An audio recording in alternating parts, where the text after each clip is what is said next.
Bom, gente, então agora sim, né, dando início à nossa formação, como eu estava falando, nessa tarde, nosso objetivo maior é que a gente possa promover um diálogo, tá certo, entre nós e vocês também, né? A gente não quer somente que a gente fique falando, mas ouvir vocês, ouvir as experiências de vocês também, para que a gente possa ir construindo essa discussão hoje à tarde, certo? Como o Zia já adiantou, o tema da nossa oficina é o ensino híbrido. Então, nós vamos ter algumas vivências, né, sendo compartilhadas aqui hoje. Iremos discutir os aspectos teóricos que consolidam a ideia de ensino híbrido, ver alguns modelos de ensino e também tentar demonstrar para vocês, em formas de exemplo, como cada um desses modelos eles podem ser vivenciados dentro da sala de aula para tornar a prática, né, dentro do contexto escolar mais dinâmico e sair um pouco do modelo tradicionalmente utilizado, certo? Então, nós esperamos poder contribuir com vocês. Fiquem à vontade para abrir os microfones, fazer as perguntas ou colocar as perguntas aqui no chat, que a gente vai passando e tentando responder em conjunto, tá certo? Sejam todos bem-vindos.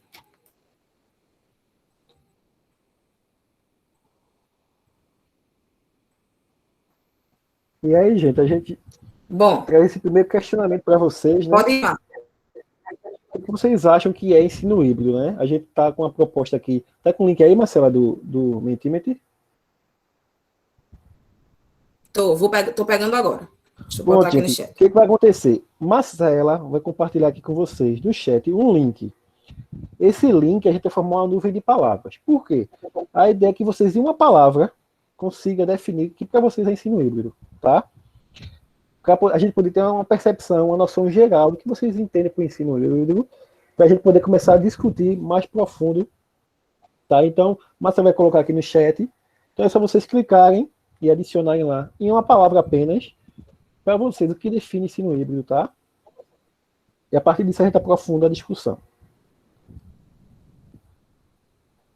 Quem por acaso tiver alguma dificuldade em preencher lá no link, também pode colocar aqui no chat, né? Que a gente também vai conseguir ver. Mas, se puderem, a principal forma é pelo link que a gente vai enviar aqui para vocês, tá? Para quem está usando o celular, tá? Talvez fique um pouco difícil a hora, porque vai abrir imediatamente outra tela, tá certo? Mas aí essa tela ela vai ser minimizada, depois você volta tranquilamente. Então, vocês vão acessar esse link que eu estou mandando aqui agora.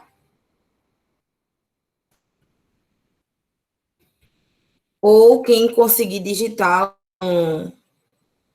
no Google, tá? Pode colocar mentes.com. Todos vocês receberam um link, gente? Aí no chat, todo mundo está conseguindo ver?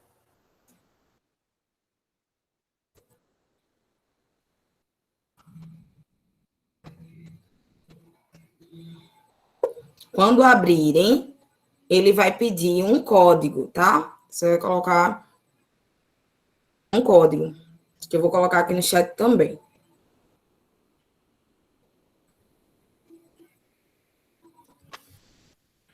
Deixa eu abrir aqui o código no meu computador, que a internet está um pouquinho lenta hoje.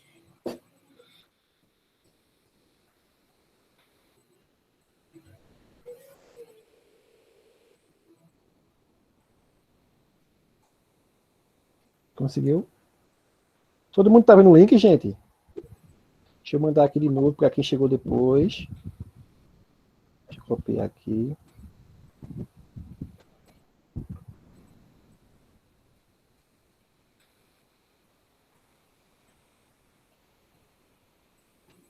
Pronto, reenviei. Quem chegou depois, a gente tá com esse questionamento inicial, né? Para você, o que significa ensino híbrido, né? Então, a ideia é que vocês cliquem nesse link aqui, tá? E tá aqui no chat.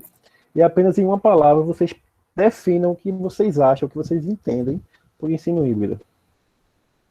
E o código, Marcela? Estão pedindo aqui no chat. Abriu aqui. 4233 4233 9712. 9712. Mandei aqui no chat.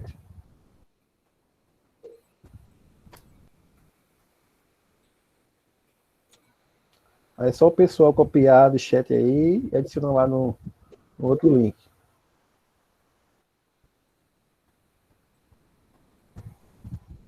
Deixa eu reproduzir a resposta do Mente, para que todo mundo vai acompanhando.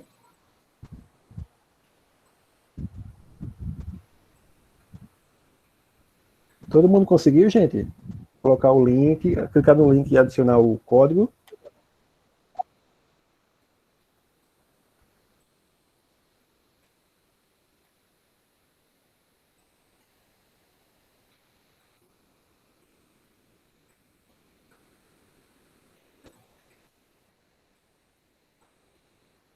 Se alguém esteja com dúvida, pode finalizar. Josenildo ainda não.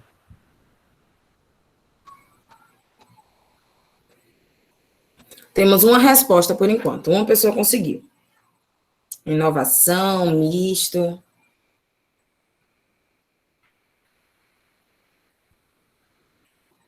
Josenildo, a tua dificuldade é com código, com link. Pode sinalizar para a gente poder ajudar.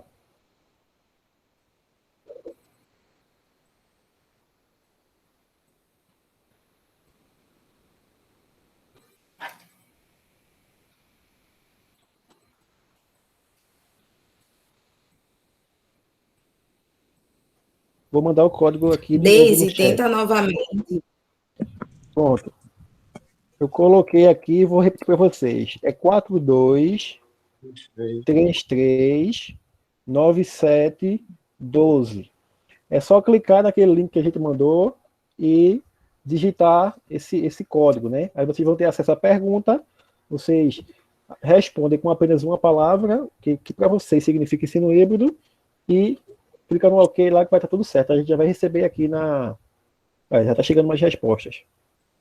E a gente consegue já ver em tempo real as mensagens, quer dizer, as palavras, a nuvem sendo montada na tela que a Marcela está apresentando para a gente. Tá?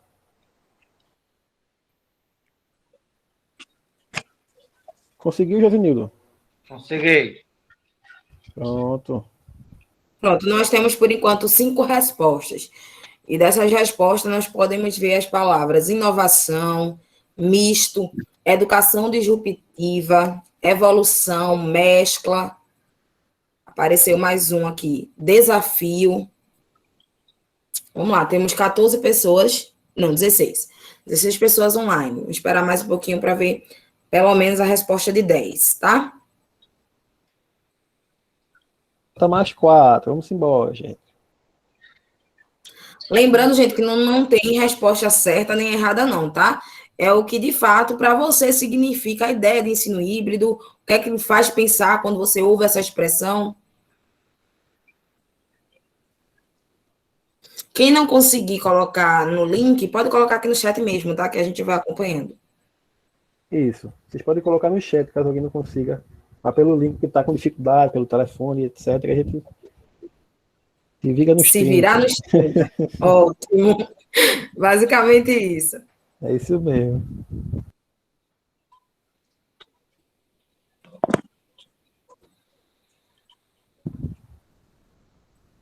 Mas alguém não está conseguindo. Vocês também podem falar, caso não queiram botar no chat e nem consiga lá pelo link, vocês podem também abrir o microfone e se manifestar aqui, tá certo, gente? Já temos Pronto, vocês 7. viram aí que a palavra desafio já ficou maior. O que é que isso significa? Que outra pessoa também achou que desafio é a palavra que lembra quando ouve, né, o nome ensino híbrido. Pronto, Daisy colocou aqui no chat ressignificação, né? Boa, Então, Daisy. boa. Então, eu acho que mais alguém adicionou alguma resposta lá. Já temos 8, né? É nova forma de ensino. Isso. Só mais um. Vamos ver quem é que vai fechar? Só mais uma, gente. Bora.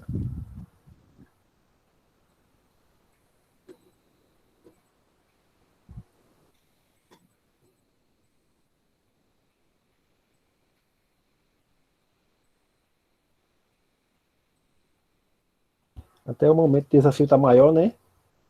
Então, Isso, a gente tem o uma maior desafio está quantidade de maior. respostas no desafio, né? Eu não Bom, sei se vocês conhecem essa plataforma, mas quanto maior a palavra, mais pessoas responderam, escolheram aquela palavra, né, Marcela? isso, exatamente. A nuvem de palavra, ela funciona por frequência. Então, quanto mais pessoas falarem uma palavra, maior ela vai ficando, ela vai se destacando na formação da nuvem. Mas é isso, gente. De fato, quando a gente pensa em ensino híbrido, todas essas palavras que vocês colocaram, elas se integram, né? Elas fazem parte do conceito de ensino híbrido. Evolução, desafio, mescla, educação disruptiva, misto, se virar nos 30, principalmente quando é uma ideia educacional que o professor não está ainda totalmente familiarizado. Então, essa ideia de disruptivo, né, de se virar para tentar fazer, para tentar se adequar. Tudo isso são sentimentos que são imediatamente acionados, certo? Na formação de hoje, a gente vai entender que, de fato, todas essas palavras fazem parte da ideia de ensino híbrido, mas muito mais que isso, a gente vai entender que essa ideia de ensino, ela está ancorada em uma perspectiva teórica, mas também ela é muito prática, ela é muito vivencial e ela pode ser aplicada dentro das modificações que a gente precisa fazer muitas vezes para adequar o nosso sistema de ensino a esse modelo, certo? Então, obviamente, a gente vai ter modelos de ensino híbrido que não são aplicáveis dentro da nossa realidade, mas, em contrapartida, teremos outros modelos de ensino híbrido que podem sim ser vivenciados e a gente vai trazer exemplos para vocês disso. Tá? De modelos que estão um pouco distantes da nossa realidade e de outros modelos que estão muito próximos e que podem sim ser vivenciados por qualquer um de nós nos mais variados contextos que nós temos dentro da realidade municipal em Paudalho, ok? Então, eu espero que vocês gostem, aproveitem, podem ficar à vontade para abrir os microfones, perguntar ou mandar a pergunta no chat que a gente vai conversando, ok?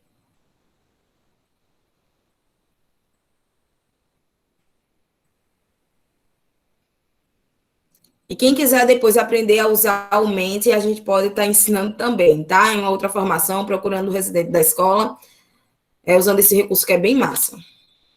Isso mesmo.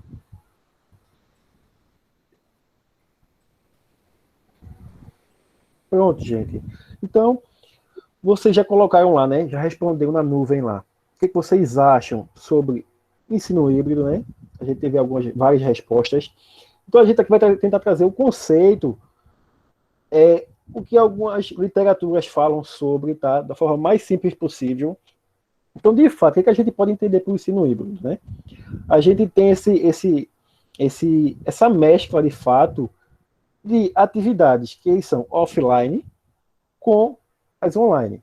Então, a gente pode associar muito atividades que são presenciais, né? Que a gente tem nas nossas escolas presenciais, com atividades online, que no nosso contexto hoje está sendo muito a questão do ensino remoto, né?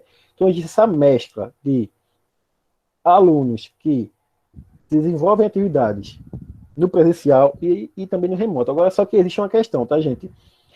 O ensino híbrido, ele muitas vezes ele é discutido de forma errônea. Não é porque a gente tem um contexto onde tem parte dos alunos no presencial e parte dos alunos no remoto, significa que seja ensino híbrido, tá, gente? O ensino híbrido é quando, vamos supor, eu tenho turmas no sexto A, sexto B e sexto C. Quando eu tenho mesmo os alunos tendo atividades remotas, no caso online, esses mesmos alunos também desenvolvem atividades presenciais. Então, esse aluno ele está incluído em um contexto de ensino híbrido. Agora, quando eu tenho um aluno que ele está no presencial e outro ele está no remoto, isso não é caracterizado como ensino híbrido. Eu vou ter determinados alunos no ensino presencial, que estão frequentando a escola, e vou ter uma certa quantidade de alunos no ensino remoto, tá? Esse papel duplo que o professor está fazendo não significa que está no ensino híbrido, mas ele está desenvolvendo atividades para o aluno do presencial e o aluno do remoto. Então, eu volto a falar. O que de fato seria ensino híbrido? É quando eu tenho um contexto de sala de aula, vamos dizer sala de aula, porque a gente sabe que a sala não se limita só ao espaço físico hoje em dia. Se eu tenho aqueles alunos desenvolvendo atividades offline ou presenciais, e esses mesmos alunos também desenvolvem atividades remotas ou online. Então, o aluno tem esses dois eixos, né? Ele trabalha tanto no presencial como no remoto. Isso sim a gente pode caracterizar como ensino híbrido, tá, gente? Alguém quer comentar alguma coisa? Marcela quer comentar alguma coisa? Clarice, Rodrigo, Jéssica entrou agora. Tudo certinho, gente? Alguma dúvida? Perfeito, exatamente isso. Pronto, então, só repetindo. A gente tem que ter essa mescla entre o presencial, no caso que a gente está acontecendo agora, e o remoto. Não significa que a gente desenvolver essas duas funções em paralelo caracteriza ensino híbrido, não, tá, gente? Pode passar aí, Marcelo.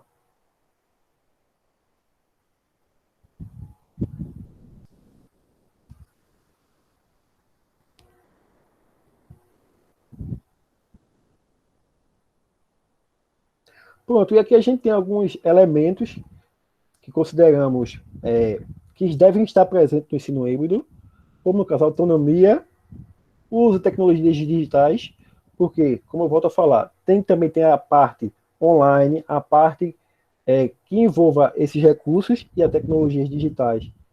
É o que a gente mais usa hoje. Tem que ter o protagonismo. O professor, ele vai ser o facilitador, o mediador. O professor, ele não passa, a função dele não vai ser passar conhecimento, né? Vai ser sim mediar, facilitar para que o aluno aprenda em si. Tem aquilo que eu já falei, né? Tem a mescla do presencial com o online, né? Com essas atividades online. Tem momentos síncronos e assíncronos, né? Síncronos é aquele momento que a gente está ao vivo, no caso, agora nós estamos no síncrono, né? Porque nós estamos interagindo aqui de forma ao vivo, está todo mundo junto. E os assíncronos é quando cada um tem seu momento, são assim, atividades que o aluno faz posteriormente à aula, que não está ao vivo, não está todo mundo no mesmo ambiente discutindo. Tem a personalização do ensino, é você personalizar, é meio que o quê? Você tenta quebrar um pouco essa questão do tradicional. Por quê? A gente sabe que nossos alunos, eles são muito heterogêneos. E eles aprendem de formas diferentes. Tem aluno que aprende mais lendo, tem aluno que ele aprende vendo um vídeo, tem aluno que aprende fazendo, botando a mão na massa. Então a gente tem vários tipos de formas de aprender. E nossa sala de aula é muito isso. Tem aluno que aprende vendo um vídeo, ele aprende muito mais. Ele produzindo, fazendo alguma coisa, ele aprende. Tem aluno que só lendo, ele consegue desenvolver bastante. Então, personalizar isso é você tentar trazer em suas aulas, ela tentar englobar um pouco disso. É você trazer uma aula que seja mais diversificada a ponto de trabalhar esses aspectos para que todos os alunos sejam englobados na sua prática docente. Então, você trazer dinâmicas diferentes ao longo da sua prática. Você pode trazer a questão expositiva, você pode trazer um vídeo, você pode trazer para os alunos desenvolverem ou resolverem algum problema para eles produzirem, colocarem a mão na massa. Então, é você tentar trazer situações distintas e não só trabalhar a aula expositiva, por exemplo, que tem aluno que não consegue desenvolver. Então, personalizar o ensino é trazer essa questão de diversificar as práticas que estão sendo desenvolvidas na sua sala. E, logicamente, o foco na aprendizagem, que não se restringe apenas ao ensino híbrido, mas também é um elemento presente que o aluno tem que estar, que a prática em si tem que ser focado na aprendizagem do aluno. Então, esses elementos aqui que a gente destaca, que a gente colocou como principal, para que vocês possam entender um pouco o que deve estar presente no ensino híbrido, tá? Marcela, pode passar? Alguém ficou com alguma dúvida, gente? E aqui é uma questão que é importante a gente frisar, que muitas pessoas confundem o EAD, por exemplo, com o ensino remoto, né? E nesse momento agora a gente vai poder discutir um pouco sobre quais as diferenças, o que diferencia ensino híbrido do EAD, do ensino remoto e etc, né? A gente, para iniciar aqui, temos o ensino híbrido, e a gente já discutiu um pouco essa mesclagem, né, do offline com o online, no nosso caso, o presencial com o remoto, tá? Também temos o EAD, que é uma modalidade de ensino em si. Tem vários tipos de EAD, no caso, o Telecurso 2000 que a gente tinha antigamente, né, que passava, era uma modalidade que ele tentava discutir um pouco disso. E tem sempre legislação que sustenta essa forma de aprendizagem, tá? Então, tal que a gente tem a modalidade presencial e a modalidade EAD. Então, são modalidades diferentes. E a gente tem o ensino remoto, que eu quero agora destacar a diferença do ensino remoto do EAD, porque muitas pessoas confundem, porque a gente está trabalhando de casa com ensino remoto ser a mesma coisa de EAD. Primeira coisa de EAD, para diferenciar, EAD não existe momento síncrono, ou seja, não existe momentos como esse que a gente está tendo agora, que está todo mundo junto, discutindo. Geralmente EAD são aulas gravadas em um ambiente de aprendizagem, né? Um ambiente virtual de aprendizagem, onde os alunos vão ter acesso a materiais, a vídeos. Então, existe toda uma questão que sustenta isso, existe toda uma norma que sustenta isso. Outra coisa, os alunos que participam da modalidade EAD, eles têm tutores, tá?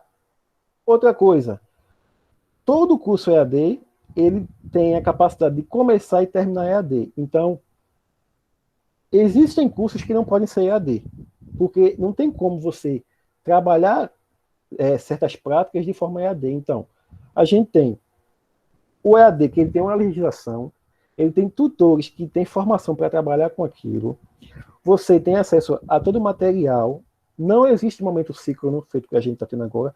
Já o ensino remoto é diferente. O ensino remoto são os professores, não tem tutor.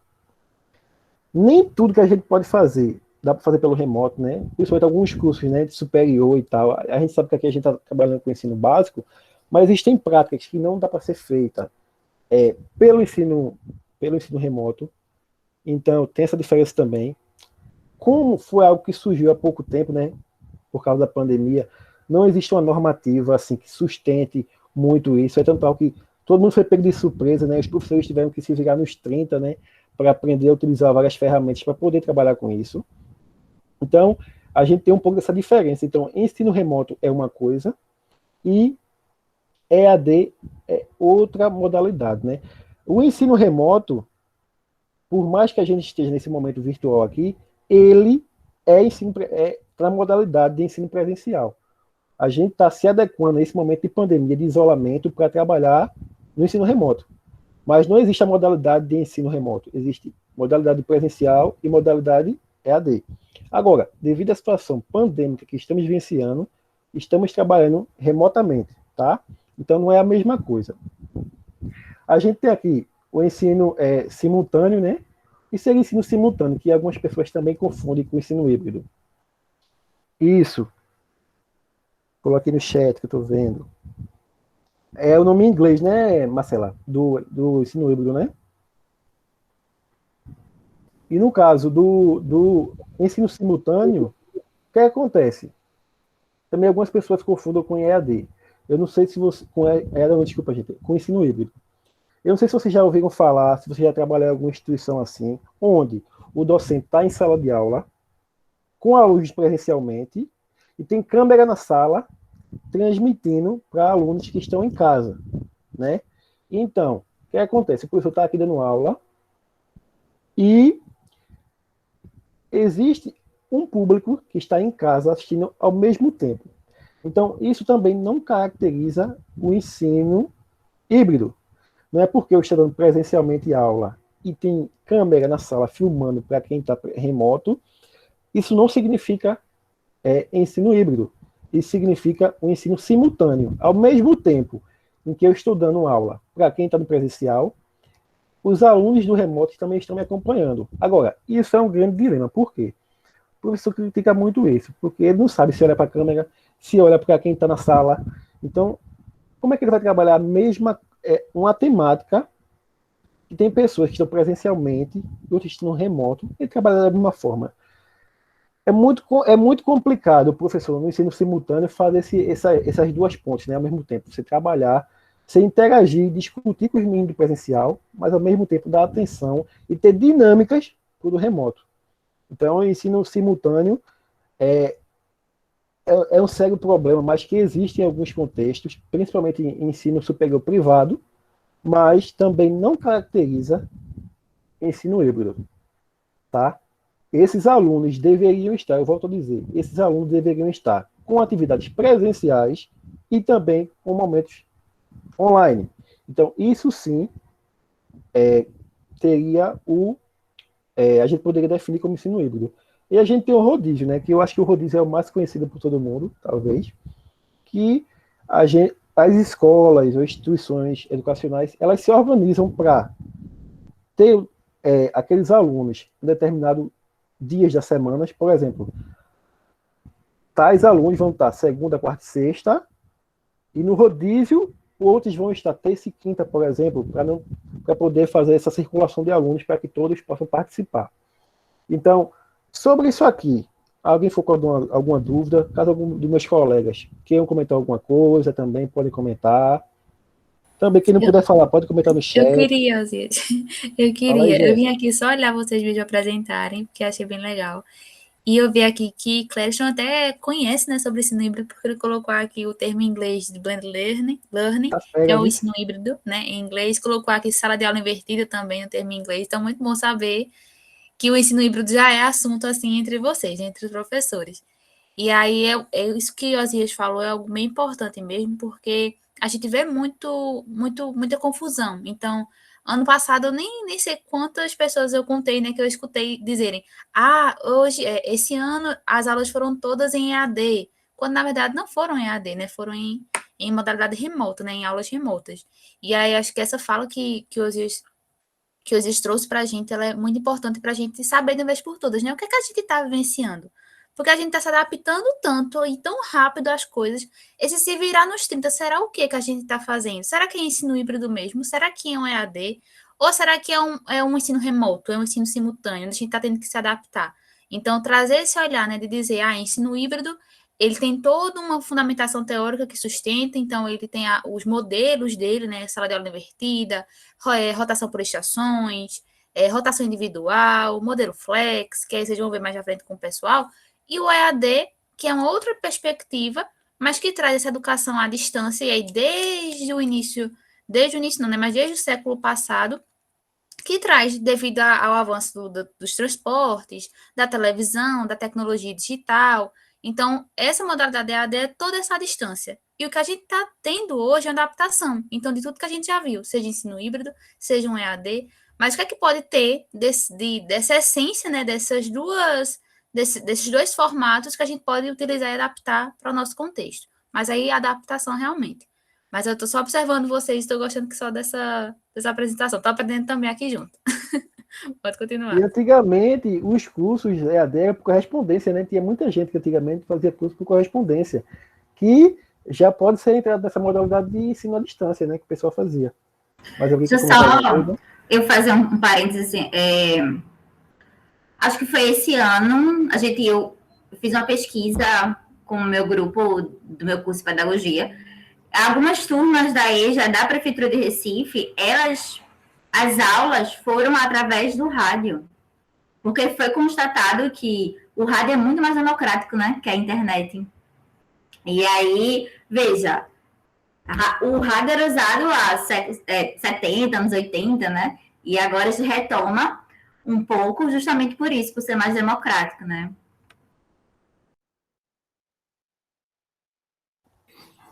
Deixa eu só ler o comentário que Josenildo deixou aqui, para a gente refletir sobre. Tem aulas que só funcionam no modo presencial, porque na aula presencial trabalhamos com material lúdico e concreto, e o remoto ficamos privados de fazer determinadas atividades com material concreto. Exemplo, a aula com o gênero textual rótulos. Temos que levar embalagens e pedir para cada aluno levar uma embalagem e manusear cada uma na sala obedecendo a distância segundo a OMS. O material concreto e a presença do professor é de fundamental importância, tanto na aula presencial como na aula online. Com certeza, né? Ninguém ousa nem questionar isso, Josenildo. De fato, a presença do professor, do profissional de educação na construção da aprendizagem do aluno é absolutamente essencial. A nossa discussão durante essa tarde, né, sobre o ensino híbrido, as contribuições dele, é justamente de como utilizá-lo a favor da educação, tanto da educação presencial quanto da educação online. As contribuições teóricas dos modelos, como é que a gente pode enxergar potencial de aliado mesmo nessas ferramentas para a nossa prática, para dinamizar a nossa sala de aula, para agregar valor ao uso de tecnologias dentro da sala de aula. Nossa discussão essa tarde é mais nesse sentido, e jamais de colocar uma interrogação aí quanto ao papel e a importância do papel do professor nessa mediação. Justamente, e assim, a ideia também do ensino híbrido é tornar o professor mediador, e também outra coisa que é bem importante, né? O protagonismo e a autonomia do aluno. Porque, assim, de fato, existem temáticas que não funcionam bem no remoto, né? Até que a gente está discutindo aqui a diferença de ensino remoto, EAD, que tem coisa que não funciona tão bem. Mas uma coisa que tem que ser também estimulada no aluno, independente disso, é a autonomia, porque, infelizmente, nossos alunos, às vezes, até pela questão cultural do nosso país, né? Ele é muito, assim, espera muito do professor ainda. Os alunos não têm essa questão de muita autonomia, né? E o ensino híbrido, a perspectiva também é discutir um pouco disso, né? Trazer contextos e através de modelos que a gente vai apresentar daqui a pouco, trazer situações de aprendizagem onde essa autonomia também possa vir a potencializar um pouco mais, né?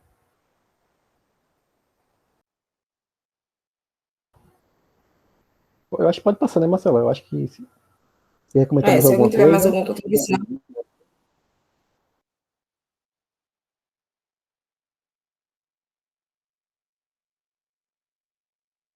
E aí a gente tem falado, né, que a estrutura do ensino híbrido, ela tem uma legislação própria, ela tem um modelo, ela tem uma discussão por trás que sustenta. E que discussão é essa, né? Dentro da ideia de ensino híbrido, a gente vai ter alguns modelos, tá? Algumas formas de vivenciar e de aplicar isso na realidade escolar.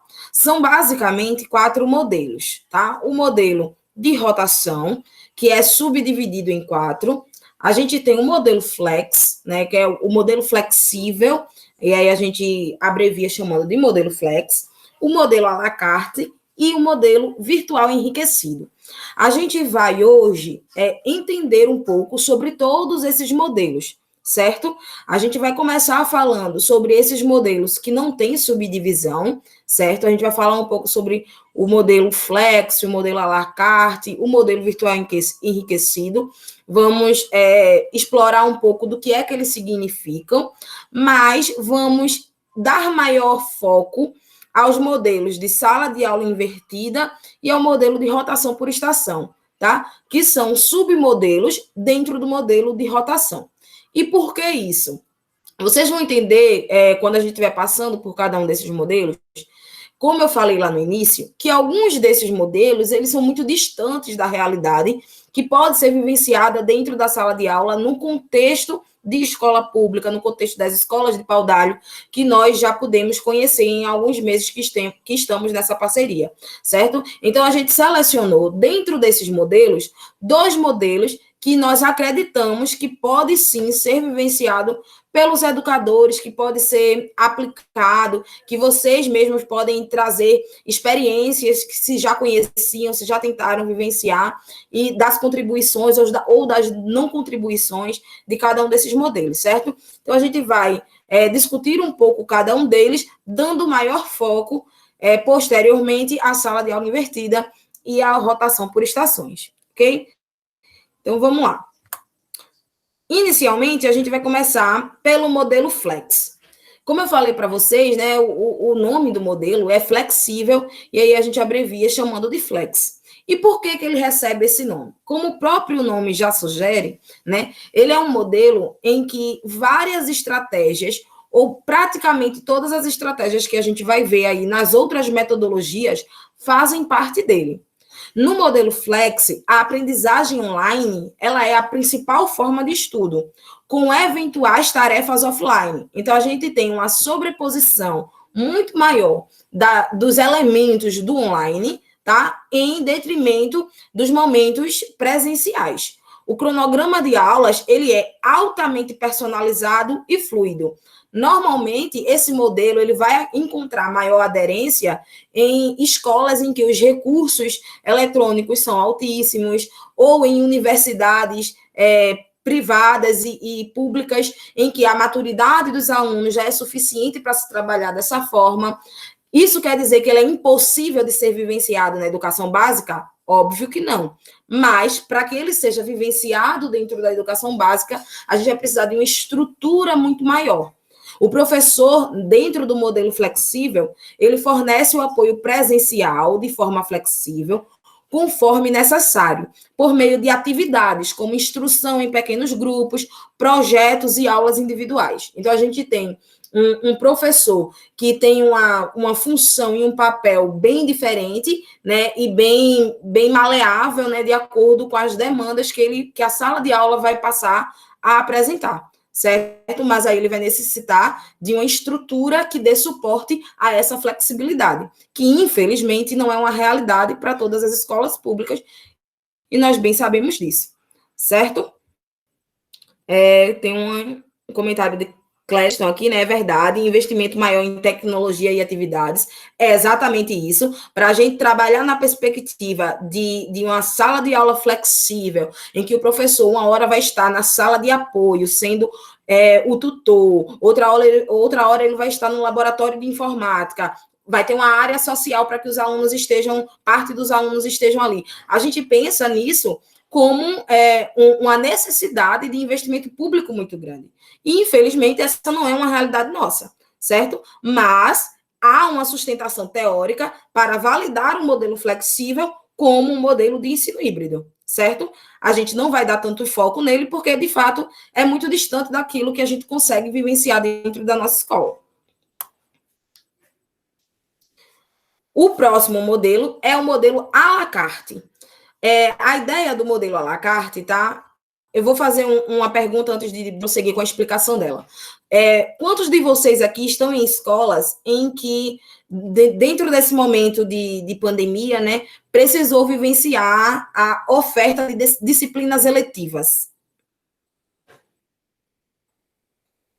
Quantos de vocês estão em escolas, alocados em escolas, que possuíam, né, antes da pandemia, ou mesmo agora, disciplinas eletivas? Eu sei que algumas escolas de Paudalho começaram a oferecer esse sistema um pouco antes da pandemia e pararam agora no momento de ensino remoto, né?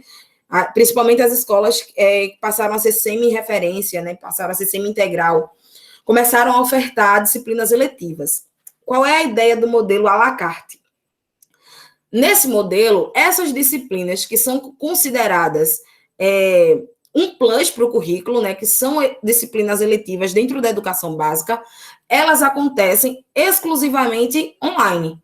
No modelo à la carte, as disciplinas elas são oferecidas inteiramente online e elas têm o objetivo de complementar ou apoiar outras experiências de aprendizagem que estão tendo na escola. Esse modelo conta com um professor disponível via online e a disciplina em questão ela pode ser cursada tanto no espaço escolar como na casa do aluno, mas ela acontece exclusivamente online, tá? De repente, o professor quer ofertar uma disciplina eletiva sobre leitura, tá? O nome da disciplina vai ser leitura.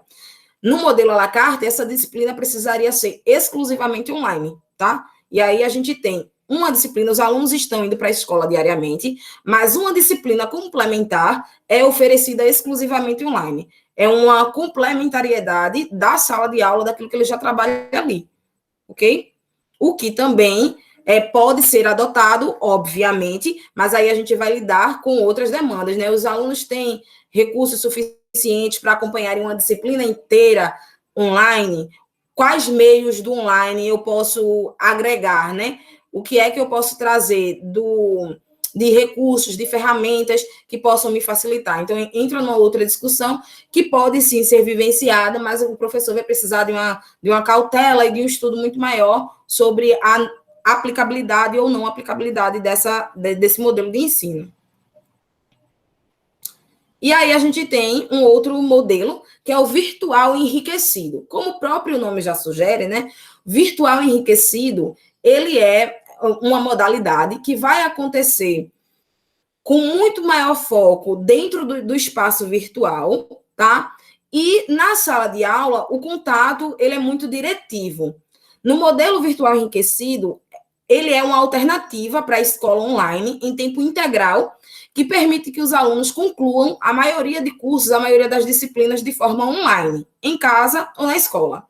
Mas eles frequentam a escola com sessões de aprendizado que acontece presencial. Esse modelo, ele costuma ser muito confundido com o sala de aula invertida.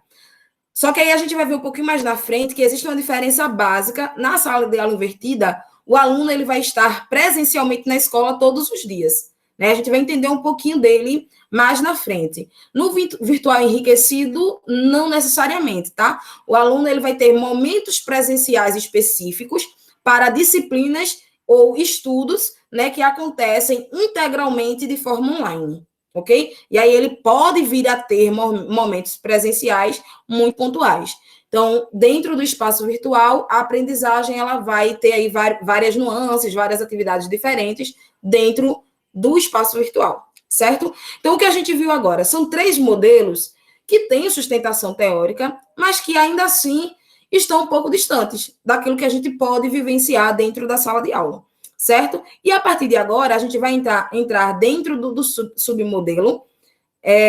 Desculpa, Josenildo, está compartilhando tua tela sem querer.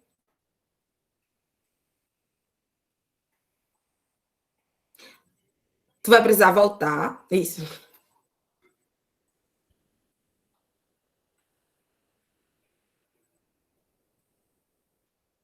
Tu ainda está apresentando.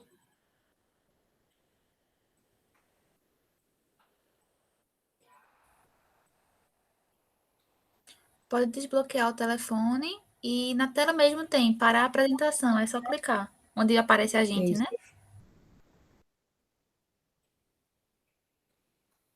Você vai voltar lá para o Meet normal e para a apresentação.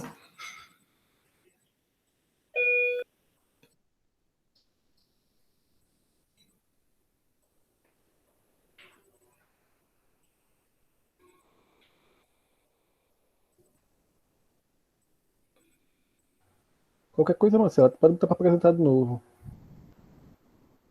Tá.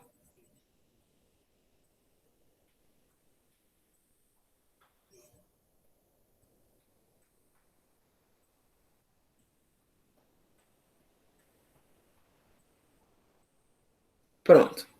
E aí, a gente tem esses 3 modelos que ainda que a gente consiga enxergar comissões, eles vão depender muito mais desse acesso ao virtual do que os outros. E aí a gente vai entrar agora dentro de um modelo, né? Que é um modelo de rotação, como eu falei para vocês, ele tem 4 submodelos, certo? Todos eles alocados dentro da perspectiva de rotação, né? E aí a gente vai ter o laboratório rotacional, a sala de aula invertida, rotação por estação e a rotação individual. Como Marcela já tinha comentado, vamos agora abordar modelos de ensino um pouco mais próximo da nossa realidade, do que a gente pode executar, tá? O primeiro exemplo que a gente traz é o laboratório rotacional, e a ideia é que vamos lá, a gente tem uma turma, e a gente divide essa turma em grupos, em pequenos grupos, tá? Eu vou pegar o exemplo de que a gente esteja trabalhando a dengue, isso porque eu estou com um projeto sobre a dengue, atualmente em Pau d'Alho. Então, o tema da nossa aula vai ser sobre a dengue. Eu divido as turmas em alguns grupos, e aí a ideia é que esses grupos, a ação deles é de rotação, mas é por espaço da escola. Então, por exemplo, eu coloco um grupo para assistir um vídeo sobre ações de prevenção contra o mosquito, tá? Então, esse grupo vai assistir um vídeo na sala de aula, enquanto um outro grupo, ele vai pesquisar no pátio da escola, na quadra da escola, possíveis focos do mosquito, entende? Então, assim, a ideia é que esses grupos depois, eles façam essa rotação e nessa troca de espaço. Então, a ideia é que o espaço como laboratório, entende? Não necessariamente laboratório com instrumentos e etc., mas entenda que o próprio espaço da escola é um laboratório de pesquisa, entende? E a ideia é justamente explorar isso. Então, pequenos grupos vão explorando o espaço, né? O laboratório da turma, como espaço mesmo. O próximo exemplo tu passa, Marcelo, por favor. Pronto, rotação individual. Veja, ele é um pouco mais complexo, tá? Mas é possível. E aí eu vou dar um exemplo para ilustrar, assim, eu vou pegar, o meu exemplo vai ser com turmas de alfabetização, tá? Então, a ideia é o seguinte, eu vou dividir a minha turma eu vou dividir a minha sala em pequenas estações. Vamos lá ilustrar com mesas. Então, eu vou dividir algumas mesas, eu coloco 4 mesas na minha sala. Nessas 4 mesas, a gente vai ter atividades, tá? E aí, a ideia é que eu, enquanto professora, entregue ao meu aluno individualmente. Então, cada aluno vai ter um roteiro personalizado de acordo com as suas necessidades, porque a ideia é o seguinte, eu vou aprimorar o que o aluno já tem adquirido e vou intensificar o que ele precisa, né? Então, eu vou elaborar um roteiro personalizado para cada aluno e a ideia é que o aluno, ele necessita de X, então ele vai passar por algumas estações. Não necessariamente ele vai passar em todas, mas sim, poderá ter alunos que passem em todas as estações. Mas a ideia é que o roteiro personalizado que o professor elabora para cada aluno tenha um próprio desenho, entende? Então, vamos ilustrar melhor. Eu sou professora do primeiro ano, eu divido a minha sala em 4 mesas, tá? Cada mesa tem uma atividade de alfabetização. E aí, eu tenho alunos de 3 níveis. Eu tenho alunos pré-silábicos, silábicos e silábico alfabético. E a ideia é que o aluno do pré-silábico, ele tem que ir para a estação A e a estação D, por exemplo. Porque nessas 2 estações, eu vou ter atividades, eu desenvolvi atividades que explore ele, que ele saia do pré-silábico com valor sonoro, sem valor sonoro, enfim, para o silábico, entende? Então, assim, é mais elaborado, sim, é um modelo mais elaborado, é um modelo que exige principalmente do professor o conhecimento do aluno, então o professor precisa saber o que esse aluno necessita e quais são as potencialidades dele, mas é um modelo possível, acho que principalmente se você tem uma sala pequena, e é interessante se você pensar assim, nessa forma de ter um roteiro personalizado, entende? De focar especificamente na necessidade do aluno, tá? Então, agora é claro, né? É realmente mais elaborado, é um modelo de ensino um pouco mais elaborado e isso leva um pouco mais de trabalho, mas é algo possível. O próximo modelo é o da sala invertida. Diga, pode falar. Rapidinho, só para enaltecer um comentário que Josinedo fez, né, com relação a distanciamento, né, respeitando as normas de segurança da OMS, mesmo trabalhando espaços, mesmo trabalhando com poucos alunos, tudo isso precisa ser levado em conta, certo? Então, quando a gente fala, por exemplo, que existe um modelo em que os alunos podem explorar ambientes de aprendizagem, a gente está falando dentro uma conceituação teórica, metodológica de como essa estratégia funciona. Mas é notável, né, que vocês, enquanto professores, devem fazer as adaptações necessárias, levando em consideração a quantitativo de alunos que vocês têm da sala de aula, o contexto escolar que vocês vivem, tá certo? Na minha escola não tem laboratório de informática, não tem laboratório de ciência, eu não posso fazer um modelo de laboratório rotacional. Essa é uma afirmação completamente equivocada, tá? Qualquer espaço, ele pode ser um espaço laboratorial. O professor, dependendo do planejamento que ele faz, qualquer espaço pode se tornar um laboratório. A sua sala de aula, com cadeiras enfileiradas, pode se tornar um laboratório em altíssimo potencial. O pátio da escola, com aquelas plantinhas lá, pode se tornar um excelente laboratório de ciências, sabe? Então, é óbvio que, em algum nível, as nossas atividades elas são limitadas por conta do nosso contexto, mas muito depende do potencial criativo do professor mesmo, de olhar para o espaço. Sabe quando um professor da educação infantil olha, ou dos anos iniciais, né, olha para um pedaço de EVA e ele tira dali obras maravilhosas?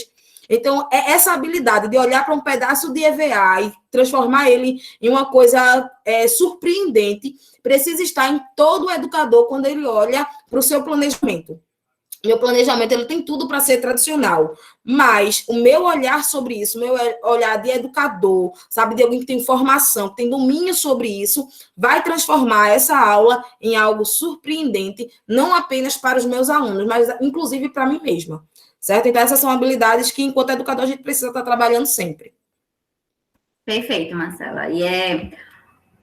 Só abre um parênteses, o mesmo olhar criativo para o EVA, as formas da natureza também são maravilhosas, então a gente pode explorar muito isso, né? Sair um pouco de um papel que não é reciclável, então, e explorar um pouco a natureza, né?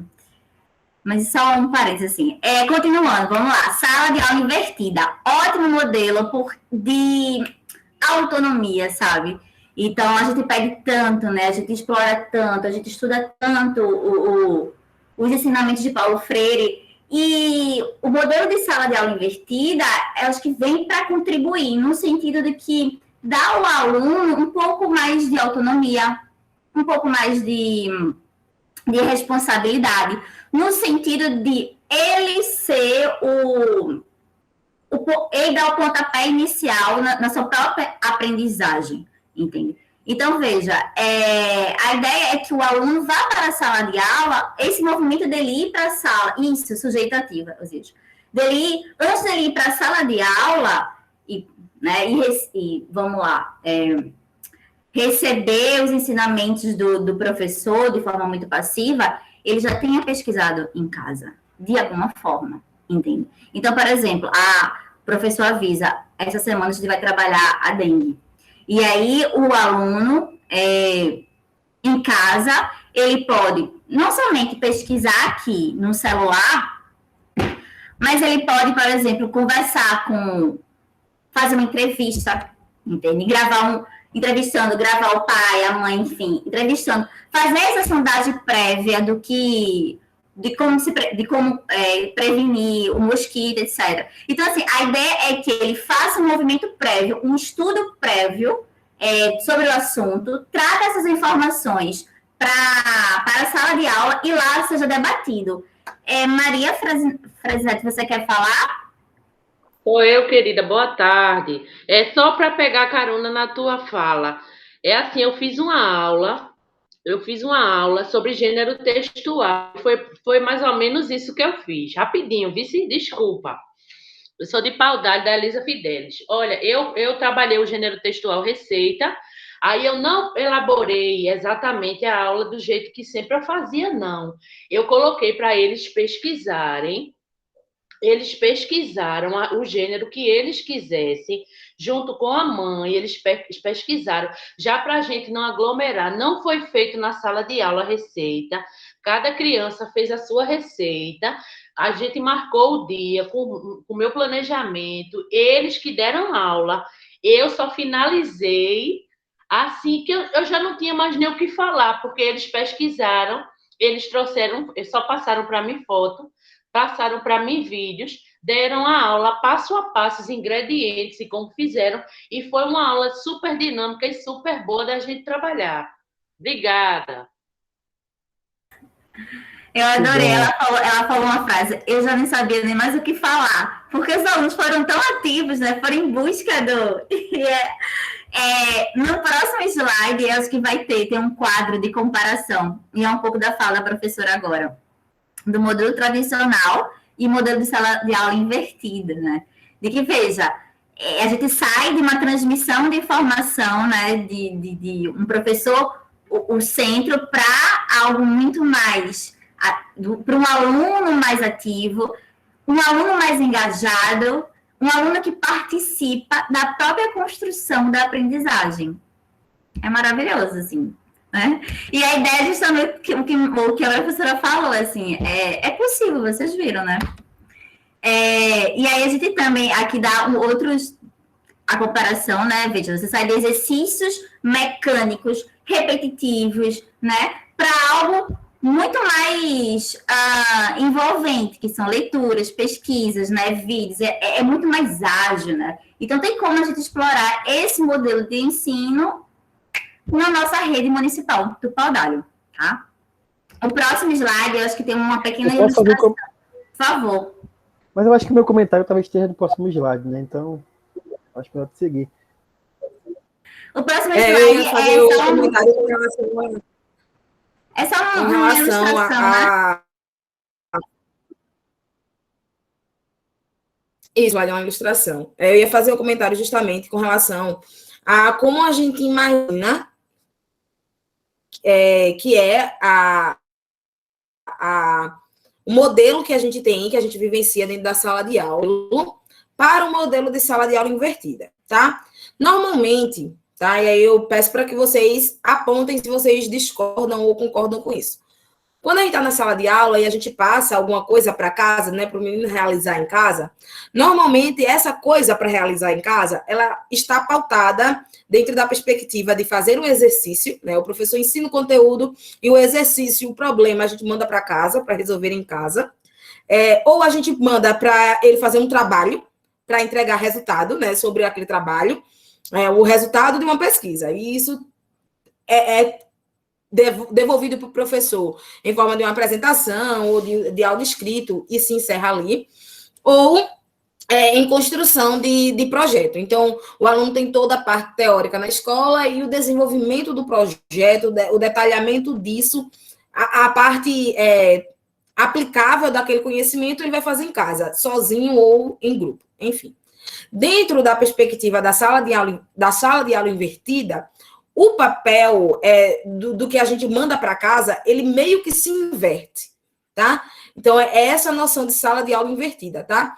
Na perspectiva dessa estratégia de ensino, a parte prática, a solução de problema, a resolução de exercício, a construção de projeto, tudo isso é feito na escola, com a mediação do professor, tá? Porque o professor é quem vai ter a competência necessária para que a aprendizagem, aquilo que ele leu no texto, se sistematize em conhecimento e se traduza em ação. Quem consegue permitir essa mediação é o professor. Então, ao invés de mandar problemas para serem resolvidos em casa, a gente manda que em casa eles leiam, eles pesquisem, eles assistam, e dentro da sala de aula, com a ajuda do professor, eles resolvam, eles organizem, eles trabalhem, porque somente o professor é quem vai ter a competência necessária para transformar o que era teórico, o que foi leitura, em uma ação prática, certo? Então, é esse o movimento de se inverter os papéis. Pode falar, Osias. E é justamente isso a ideia da sala de aula invertida. Por quê? O professor, nesse caso, tem que ser um provocador, porque eu acho que todo mundo já passou por uma situação de que a gente lê um conteúdo, estuda o conteúdo, e acha que aprendeu. E que, às vezes, com uma simples pergunta, todo mundo não derruba. Você destrói toda a nossa base teórica, que a gente diz assim, eu não sabia disso, não sei disso.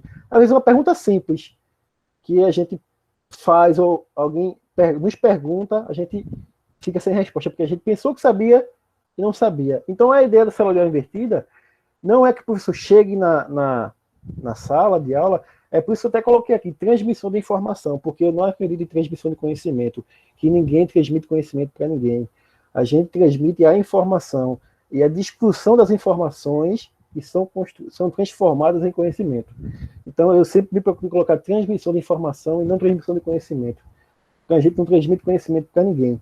E então, a ideia é basicamente essa.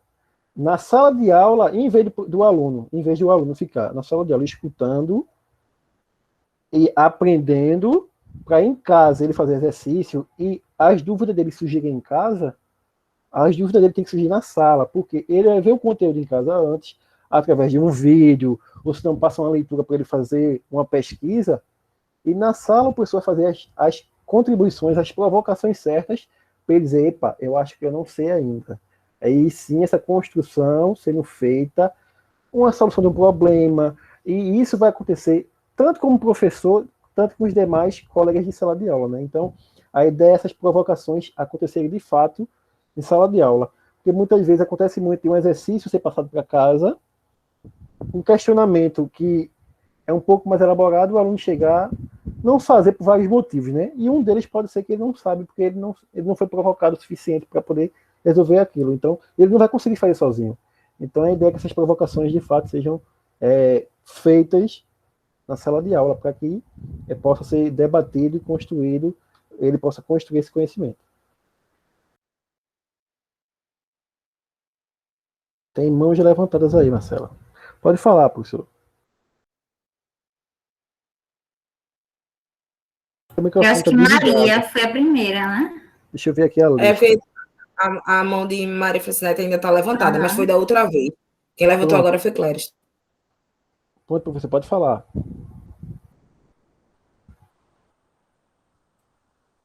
Teu microfone está desligado, Cléris. Pronto, agora eu creio que está ligado agora. Boa tarde a todos. Esse modelo híbrido, né, e remoto, né, e quando a gente utiliza ele como um aliado para a construção de conhecimento, né, não quer dizer que a gente anule determinadas práticas tradicionais, né, mais comportamentalistas e etc. Por quê? Porque quando a gente pensa em Paulo Freire, né, muitas vezes quando se pensa em Paulo Freire, existe uma interpretação errônea, né, de que tudo é liberdade, e essa liberdade ela é tão caótica que termina complicando tudo. Na verdade, isso é uma distorção de interpretação. O que nós queremos e desejamos é aquela autonomia do aluno, que ele aprenda a pensar por si só, que ele seja mais ativo, que ele exercite o senso crítico, né? Porém, para isso também, claro que pode haver, né, e pode fazer, se necessário, trabalhar determinadas estruturas mais, digamos, comportamentalistas, mais previsíveis, que era mais comum nos modelos, digamos, mais estruturalistas, né? Eu trabalho com língua estrangeira e com língua portuguesa. Aqui em Paudalho, somente com língua portuguesa. Porém, em outros lugares, com as duas línguas estrangeiras, língua espanhola e língua inglesa. E muitas vezes, para trabalhar determinados conteúdos, eu tenho que me valer de exemplos um pouco mais simples, né, onde eu mastigo mais a estrutura, né, preciso mastigar mais a estrutura, e isso é apenas um estímulo, né, aliado ao quê? A voltar novamente para uma necessidade de você pesquisar, buscar mais exemplos, e a partir daí você construir um raciocínio totalmente autônomo. Totalmente autônomo. A gente não pode descartar a necessidade também de uma orientação, de uma estrutura, né? Por exemplo, gramaticalmente, eu escutava muito, principalmente na academia, lá na universidade, né? Eu odeio gramática, eu não sei. Não, isso não existe. Isso é apenas uma distorção de como se a gramática fosse um crime, como se um pouquinho de norma que você possa colocar fosse um crime. Claro, isso tem que ser contextualizado. Né? Fora de contexto, realmente, é algo isolado, é algo que gera dúvida, gera inúmeras confusões. Né? Então, o EAD, né, e também o híbrido, né? O EAD não veio para substituir e para solucionar a educação. Não veio para anular o presencial, né? E o nosso remoto, né, que ele é presencial, porém com características, né, que terminam, eu digo que cria mais acessibilidade, entre aspas, claro que nós ainda não estamos no estágio perfeito onde nós possamos proporcionar o melhor conforto e uma melhor situação de, digamos, de utilização de muitas ferramentas para a construção desse conhecimento. Nós ainda não chegamos nesse estágio, mas vamos e estamos lutando para isso. Né? Desculpe se eu demorei muito aqui e fui detalhista demais, ou até mesmo redundante, né? Mas é isso aí.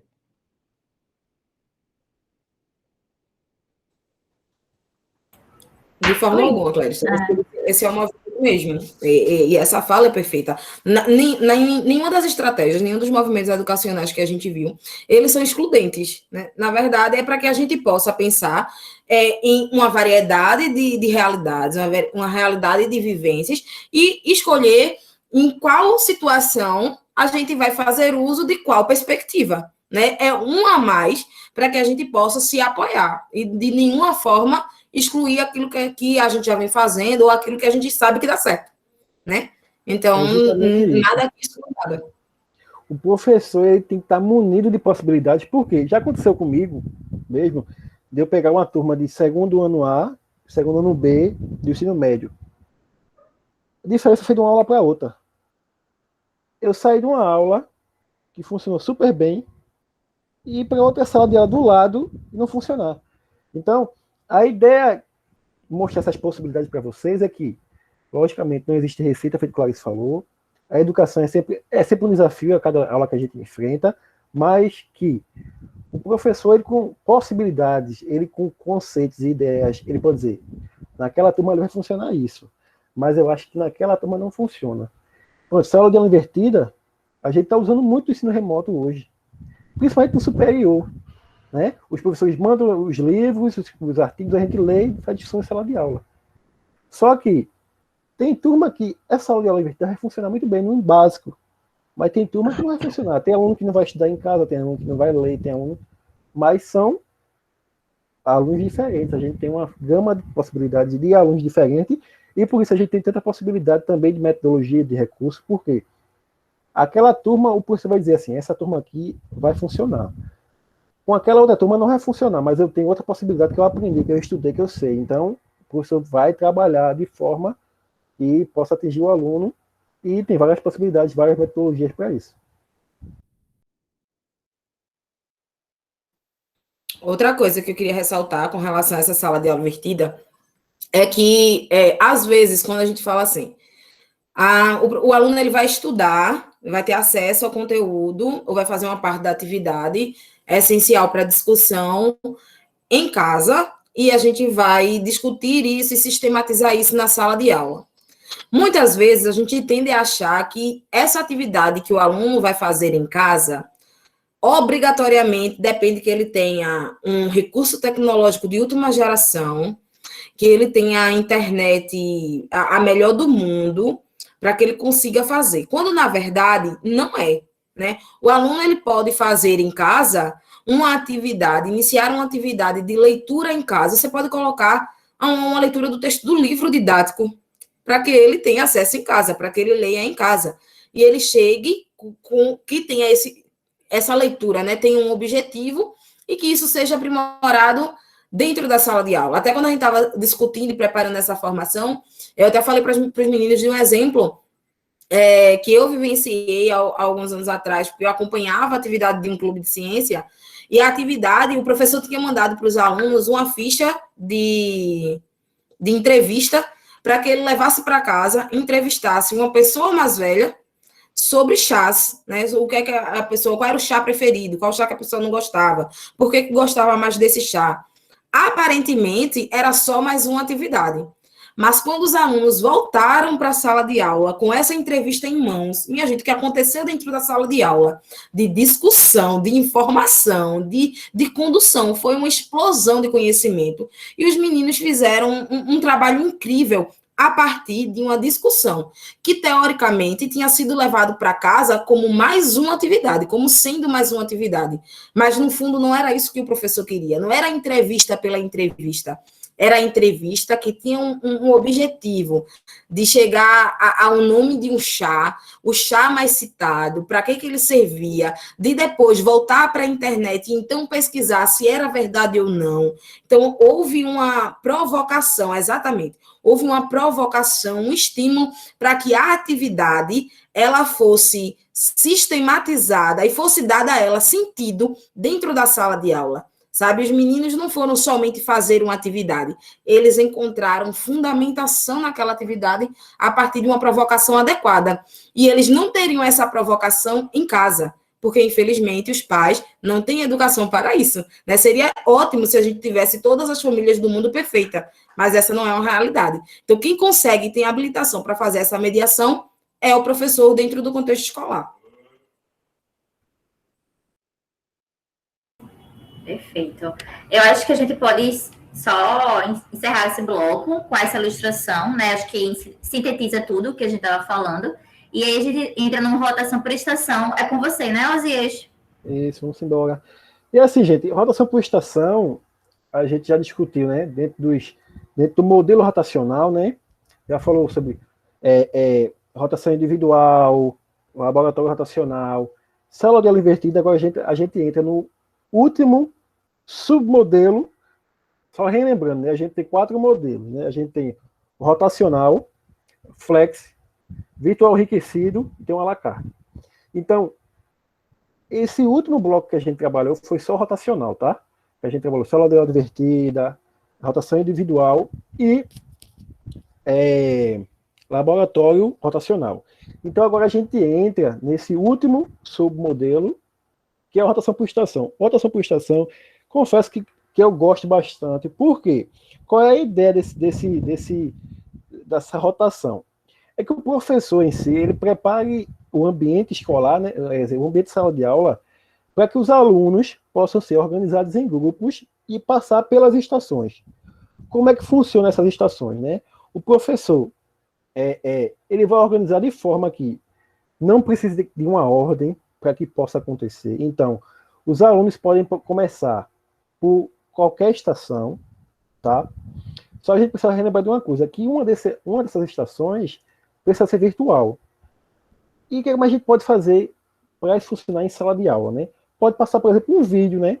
Pode ter algum aparelho ligado, um telefone, um computador, um notebook, para passar um vídeo que retrate a temática que está sendo discutida. Então, essa seria a ligação com a questão online. Então, outra coisa, essas estações, elas são independentes. Por quê? Se existisse pré-requisito de uma rotação para outra, tinha que ter uma ordem. Então, se o aluno fosse na estação A, por exemplo, sem passar por outra, ele não ia entender. Então, elas têm que ser independentes no sentido de que o aluno pode começar por qualquer uma que ele vai conseguir compreender, participar e discutir.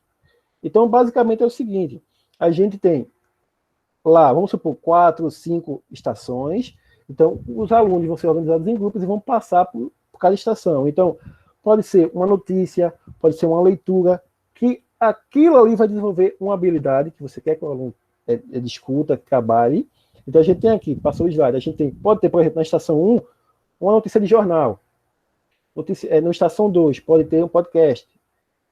Essa estação 3 aqui seria um vídeo no YouTube, que já seria aquela parte online que eu falei, que já a gente precisa de uma estação que remeta ao online. Pode ter um caça-palavra, pode ter N situações onde o aluno possa passar e trabalhar aquele contexto em um tempo determinado. Então vamos pensar, eu tenho 4 estações aqui, eu posso dizer que em cada estação o aluno passa 10 minutos, eles rodem, eles leiam aquela notícia, discutam alguma coisa, façam alguma proposta que eu pensei e vá para outra estação. Então, eles vão circular nas estações. Então, a ideia é que cada estação dessa, eu tenho alguma habilidade que o aluno precisa desenvolver, discutir, trabalhar com os outros. E o professor, qual é o papel dele? O professor vai estar mediando isso. Você pode chegar em uma estação, discutir alguma coisa, dar alguma dica, provocar alguma coisa que eles não possam estar entendendo, provocar e deixar eles discutindo para movimentar aquela estação e passar para outra. Então, o professor vai provocando até que todos passem pelas estações. Marcela, quer fazer um comentário? Jesse, algum professor, Clarissa? Tem alguns professores meus que vivenciaram essa metodologia, porque a gente passou 3 semanas, a gente fez um grupo de estudo, né, os professores da minha escola, para estudar metodologias de ensino, e a gente explorou super essa questão da estação por estação. E aí eu dei uma alternativa para eles, que eu vou usar de um comentário do professor, deixa eu lembrar o nome dele, Josenildo, que ele fez aqui, e os professores trouxeram bastante. Aí pode ser uma dúvida para esse grupo de professores que está aqui também. Quando a gente estava estudando, né, sobre a rotação por estações, vendo a aplicabilidade dele, os meus professores falaram, caramba, Marcelo, é muito legal, né? A gente vai trabalhar estilos de aprendizagens diferentes, trabalhando um conteúdo só. Todos os alunos vão vivenciar tudo, porém, temos o fator pandemia. O que é que a gente faz com o fator pandemia nesse momento? Junto com os professores, né, a gente foi pensando em alternativas. Como eu falei antes, o movimento da gente de vir e dar a formação, de explorar a metodologia, a aplicabilidade dela, não tem um fim nisso. Depende muito de que o professor ele enxergue a realidade da sua sala de aula, o quantitativo de alunos, o contexto, e ele faça as adaptações necessárias. Então, o que foi que a gente fez?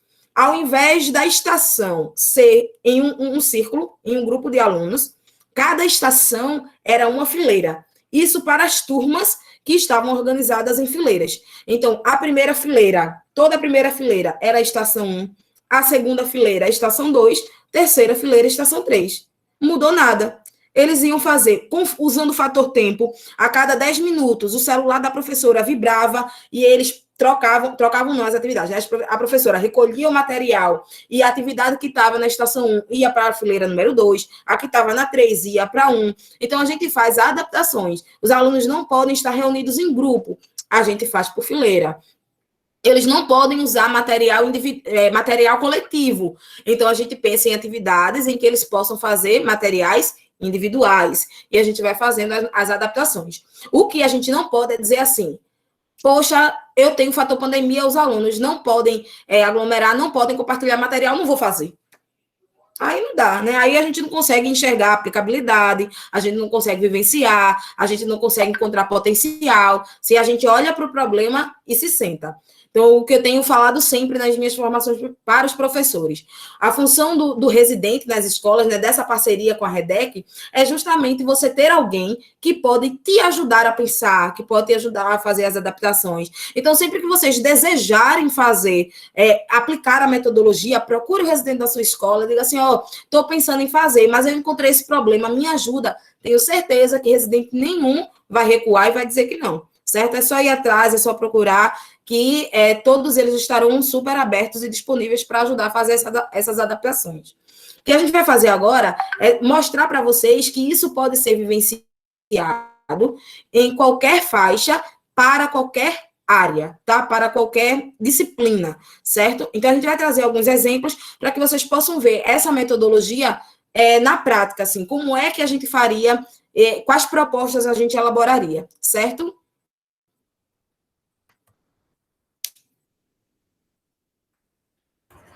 A gente começa com a educação infantil, as crianças pequenas, né? E aí, bom, a gente pensou em 3 estações para educação infantil, tá? E aí, uma estação poderia ter um livro de literatura, ou clássico, ou não, enfim, eu coloquei Chapeuzinho Vermelho. E a ideia é que, após dividir a turma, né, em pequenos grupos, enfim, a criança, ela possa manusear, possa ler, né, o livro de forma autônoma, porque a ideia é que a criança ela tem as propriedades de saber passar a página, de saber que a página passa da direita para a esquerda, enfim, de poder ler, enfim. Mas ter essa autonomia, né, de construir as habilidades de usar um livro. Isso na primeira estação, né, vamos dizer assim.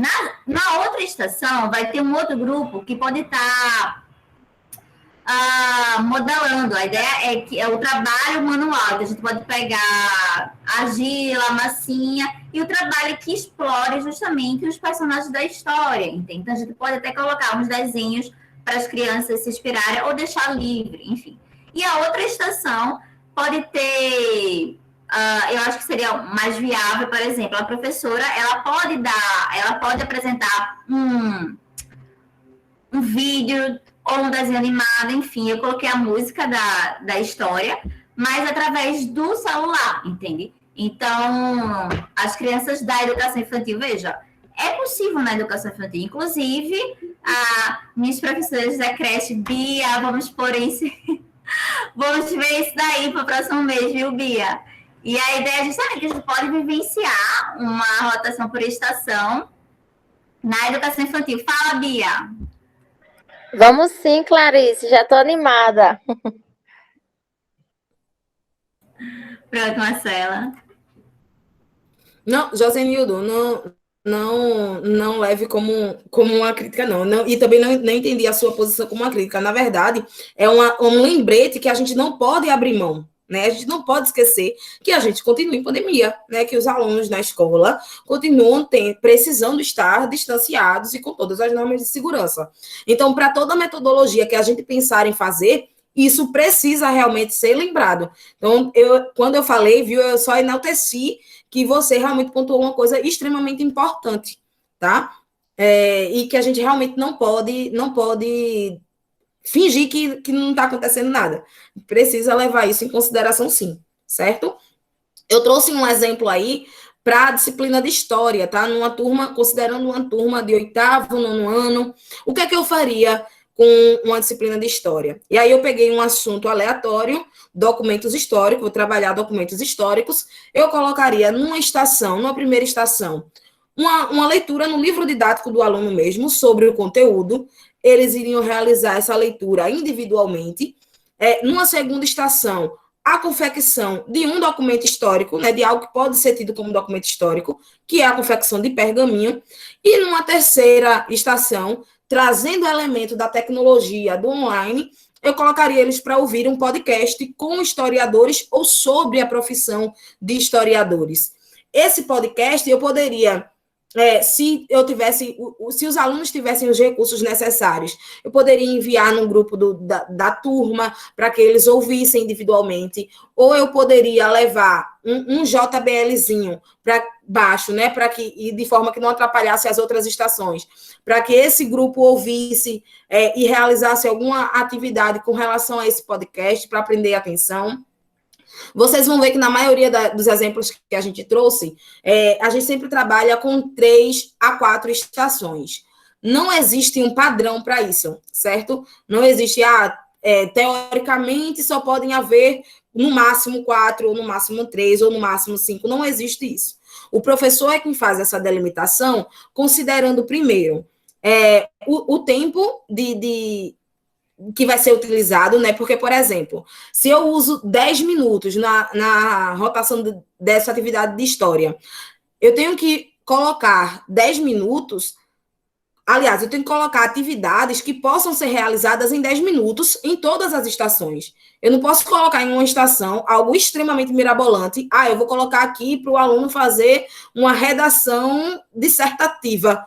O aluno não vai fazer isso em 10 minutos, então não posso colocar algo que vai extrapolar o tempo limite, porque a cada 10 minutos todo mundo vai ter que sair da estação que está e migrar para outra, certo? Então, as minhas estações, a quantidade de estações e a atividade delas vai ter que ser adequada com o tempo que eu estabeleço. Inclusive, esse tempo também não é padrão, certo? Você pode colocar atividades que podem ser realizadas em 3 minutos, certo? Considerando que a atividade de estação vai ser uma complementariedade para a sua sala, ou você pode colocar 15 minutos, se em cada estação forem ter atividades um pouco mais elaboradas, né? Então, tudo isso o professor precisa pensar na hora de montar a sua estratégia. Eu já apliquei essa metodologia em turmas de educação infantil, de anos iniciais, de ensino médio, de ensino fundamental, e de acordo com o que eu já vivenciei, eu prefiro trabalhar com 3 estações, certo? Por conta da dinâmica da sala de aula, de como isso funciona, do quantitativo de alunos que normalmente eu tenho, mas tudo isso é moldável, tá? De acordo com o que o professor identificar dentro da sua sala de aula. A única questão que eu faço questão de colocar é que o ideal é que essas estações, elas explorem habilidades diferentes. Se você já está trabalhando em uma estação a habilidade de leitura, na outra estação, tenta trabalhar a habilidade do fazer, sabe? De pegar algo, de construir algo, de trazer algum elemento mais prático. Se em uma habilidade você já está trabalhando audição, né? Ele vai precisar ouvir alguma coisa. Na outra estação, tenta trazer a habilidade de escrita, coloca ele para escrever, para produzir alguma coisa, certo? E aí você vai criando uma dinamicidade dentro da sala de aula. Além do que o fator tempo, que normalmente os professores têm medo e receio de utilizar, é o que, na maioria das vezes, mais incentiva os alunos. Por quê? O fator tempo mexe com o psicológico. O estudante, ele interpreta aquilo como uma brincadeira, como um jogo, que ele tem que terminar rápido, que ele tem que fazer as coisas com precisão, e isso causa um estímulo intrínseco que é muito importante e muito interessante de ser visto dentro da sala de aula. Então, são algumas dicas que eu acho que pode ser interessante para vocês.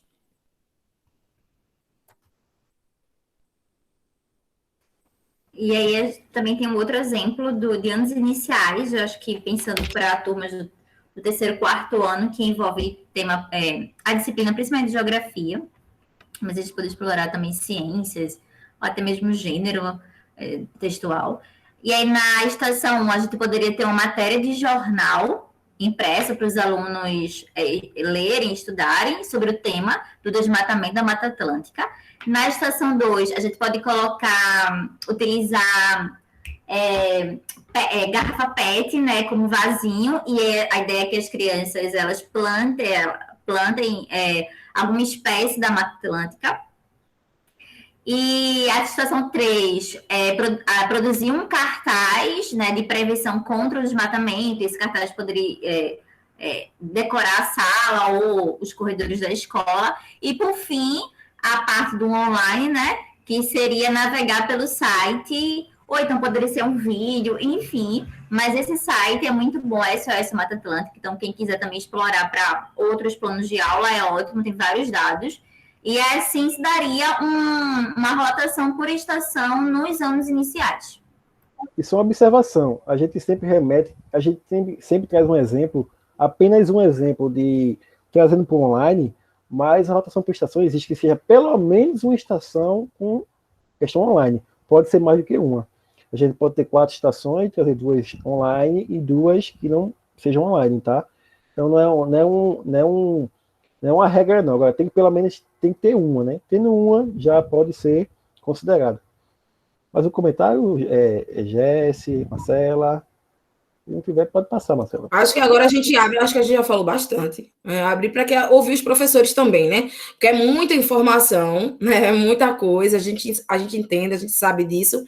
Mas aí a gente está abrindo esse espaço para que a gente possa conversar sobre as dúvidas de vocês, se vocês aí, dentro desse espaço que a gente estava falando, tiveram alguma ideia, se essa ideia pode ser ou não aplicada, aproveita para tirar a dúvida agora, que pode ser a dúvida de outras pessoas. Clériston, que entende bastante sobre ensino híbrido, fica à vontade para fazer suas provocações também.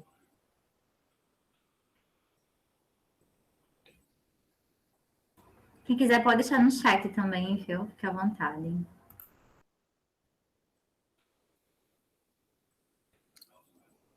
Sem briga. Existe espaço para todo mundo falar. Mas aí, para vocês, isso é possível? Alguns modelos são possíveis, né? Na turma de vocês. vocês consideram algum desses modelos que a gente trabalhou, que a gente discutiu, como aplicável para o ambiente de vocês, que vocês atuam nas disciplinas, nas salas de aula? Boa tarde, é Francinete novamente, da Elisa Fidelis, Paudalho. Eu gosto muito da sala de aula invertida. Olha, gente, eu passei um perrengue tão grande no começo. Eu pensei tanto, meu Deus, como que é que eu vou fazer? Porque tudo se fez novo, né? E assim, o posicionamento de vocês, assim, né? As explicações que vocês dão, ela vai clareando a minha mente, entendeu? Aí depois, Marcela, que é minha, né, a nossa residente da Elisa, aí eu já tenho umas coisas a planejar contigo, tá certo? Para tu me orientar. Ótimo, eu gosto assim. Gosto Tem assim. sido, gente, tem sido tão bom, assim, em relação à sala de aula invertida na minha turma. É como o colega disse aí. Às vezes, dá certo para uma turma e não dá certo para outra, né? Mas a minha turma, a turma do segundo ano, eles são tão prazerosos a fazerem essa parte invertida. Eu só faço o fechamento, no final. E a gente se acostumou. E eles ficam, eu digo a eles, vocês sabiam que vocês são professores? E tia, vocês são. Olha, você quando crescer e a gente começa a falar de outros assuntos, você vai ser, já tem uns que dizem, olha, eu quero ser professor, é muito bom, e tem outros que dizem, eu vou nada. E a gente tem aquela conversação, quer dizer, é muito bom, tá despertando neles. E assim, para a gente professor, a gente receber essa... Tem professor assim que às vezes, né, não consegue. Eu ainda não fiz, algumas coisas eu ainda não fiz. Mas a gente devagarinho, a gente vai colocando aos poucos no nosso planejamento. E a gente pensando direitinho, vai dando certo. Tá? Eu quero só agradecer, né? Agradecer o conhecimento de vocês, porque enquanto vocês falam, eu fico aqui. Parece um menino maluquinho, eu fico no mundo pensando o que é que eu vou fazer. Né? Isso é muito enriquecedor. Obrigada.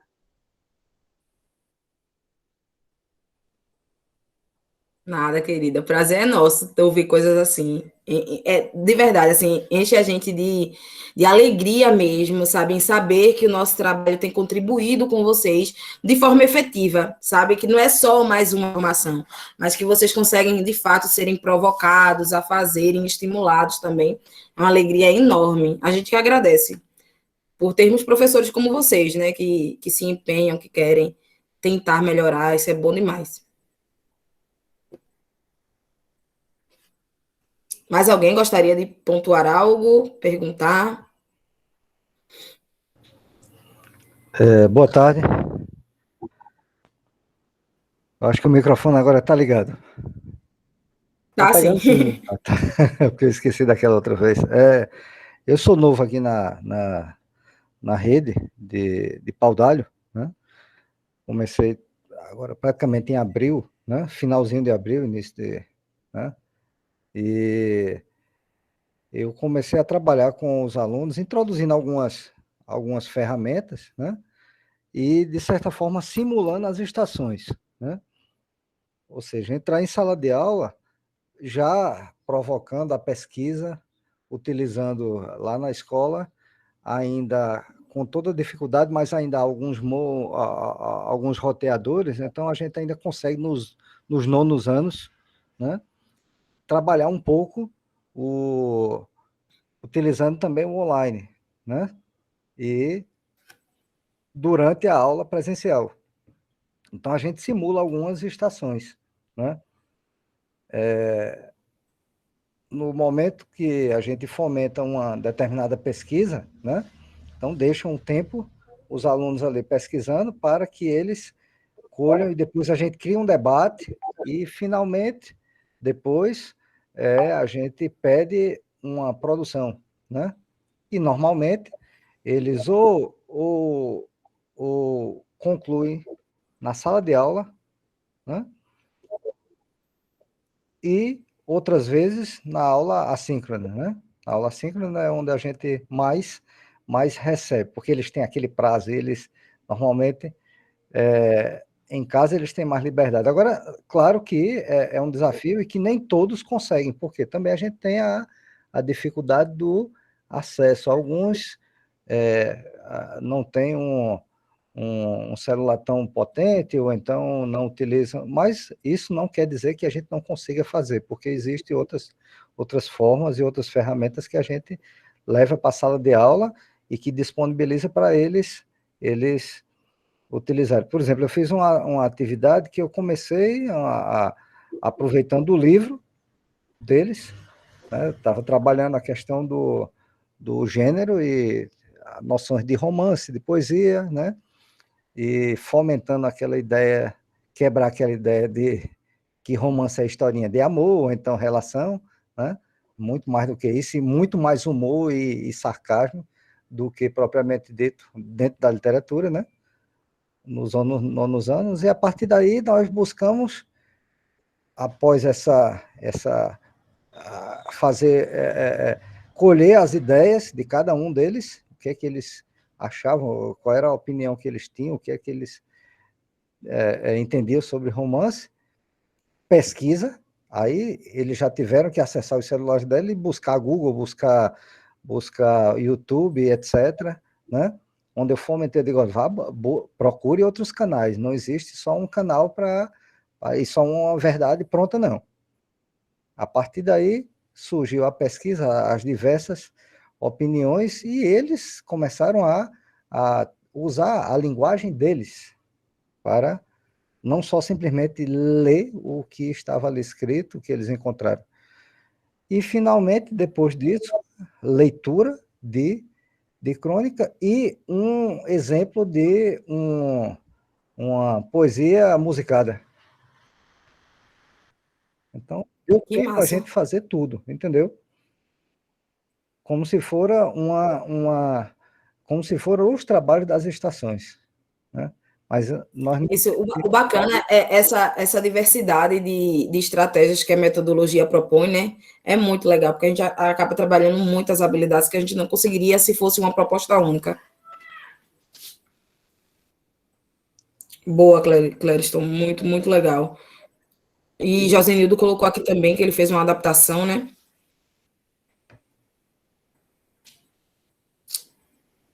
Trabalhando com videoleitura com os alunos. E aí, de fato, trabalhar a tecnologia como aliado, né, nesse processo, não como inimigo. É muito legal. Gente, acho que a gente conseguiu ter discussões riquíssimas, assim, sobre todo o conteúdo. Eu estou mandando aqui no chat para vocês agora um link. Esse link é onde vocês vão colocar a avaliação de vocês sobre a tarde de hoje, certo? O que é que vocês consideram? O que é que vocês vão guardar na memória de bom dessa tarde que a gente passou aqui discutindo sobre isso? Quais informações vocês acham que conseguiram entender melhor, ficar um pouco mais claro? Coloquem aí nesse site para a gente, é o Padlet. Não sei se todos vocês conhecem, mas é um recurso bem legal, uma ferramenta bem legal para a gente trabalhar.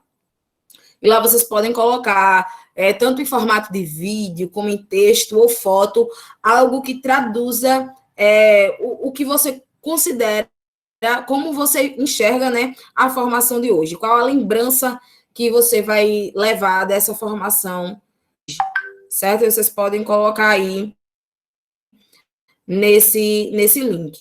Enquanto vocês falam, eu vou pedir para a Jess dar uma palavrinha com a gente, que ela tem uma novidade bem legal para contar para vocês. Oi, gente, boa tarde. Além, né, dessas oficinas que a gente está propondo, eu sou residente também docente, tá certo? Eu sou residente da Manuel da Rosa, também de Paudalho. E, além dessas oficinas, mesa redonda, que a gente está tendo na jornada híbrida, a gente também preparou para vocês um curso. E esse curso é sobre o ensino híbrido. Então, tudo que a gente está trabalhando nas oficinas, a gente pegou até mesmo algo a mais para colocar em formato de uma formação, para que vocês possam consultar a hora que quiserem e terem realmente esse local de suporte, né? Esse local de onde vocês podem buscar informações e até mesmo trocar ideias. Então, eu vou mostrar para vocês rapidinho como ficou. Eu vou só pedir para a Marcela parar de compartilhar e aí depois ela volta.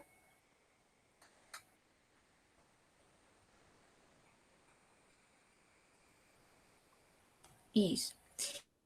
E essa aqui é a cara do nosso curso. Deixa eu ver se está pronto, mostrou. É a cara do nosso curso, tá certo? O link a gente vai colocar no chat para vocês acessarem.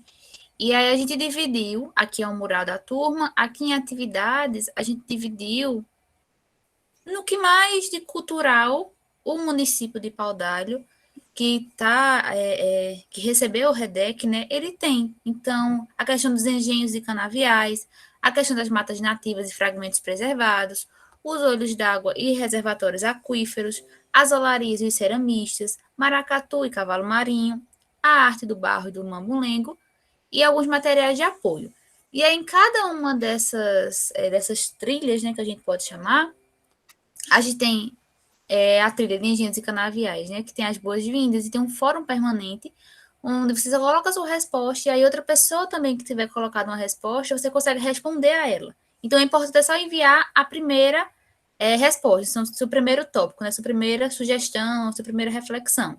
Depois disso, você consegue acompanhar tanto as outras que chegam, quanto também responder, e a gente cria esse grande fórum durante essa formação.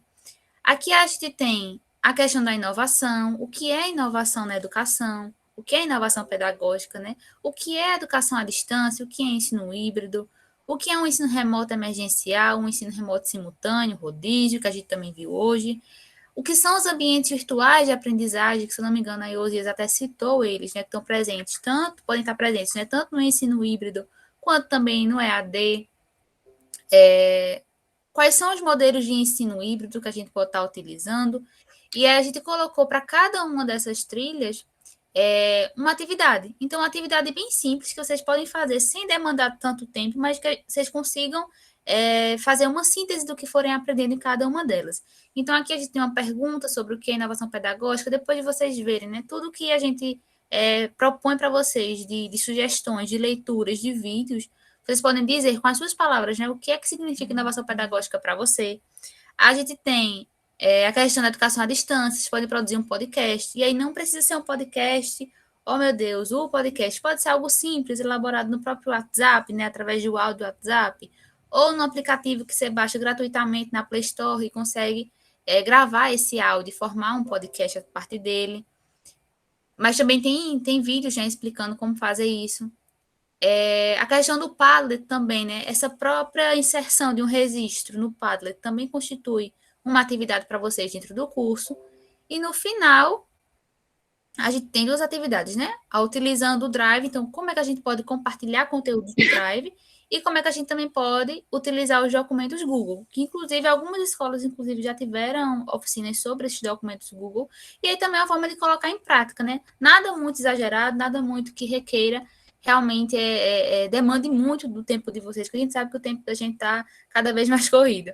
Então, é importante a gente aprender bem, ir na coletividade, e quanto menos tempo a gente consegue, né, sintetizar todas as ideias e construir algo junto, melhor.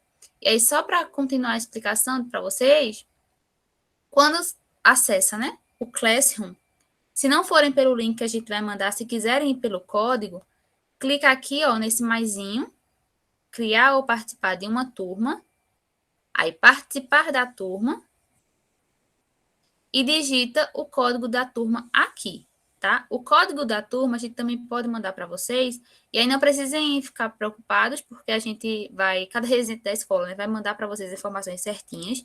O código é esse aqui, ó, KI4LAQB. Então, esse é o código. Mas aí, como eu falei, todas as informações bem organizadas, o residente ou a residente vai passar para vocês nos grupos de WhatsApp, tá certo? A gente espera muito que vocês aproveitem esse curso, foi criado com muito carinho, com muito cuidado, realmente, para alcançar vocês e que seja realmente algo útil e relevante na jornada pedagógica de vocês. Então, qualquer dúvida também podem perguntar ao seu residente, sua residente da sua instituição, tá certo? Então, aproveitem bastante. Valeu, Jéssica. É exatamente isso, tá, pessoal? O curso foi pensado como uma forma de organizar, porque a gente entende que essa oficina ela foi com muita informação, então a gente tem ciência disso, e a gente reservou um local para que todas essas informações estivessem organizadas, que vocês pudessem encontrar ela de forma fácil, prática e sistematizada. Então, esperamos mesmo que vocês consigam lá acessar. E, ressaltando o que já se falou, procurem o residente. Olha, o residente ama ser apoiado. Então, pode ir atrás, pode mandar mensagem, que ele vai responder. Que a gente é carente, Marcela, a gente é carente de aperreio. A gente é carente de professor. A gente gosta de professor que está ali toda hora. Não sei fazer isso não, vem cá, me ensina, a gente gosta. É o professor que a gente mais gosta, é aquele que aperreia mais. Então, procurem mesmo, certo? A parceria ela foi feita no intuito de contribuir com vocês.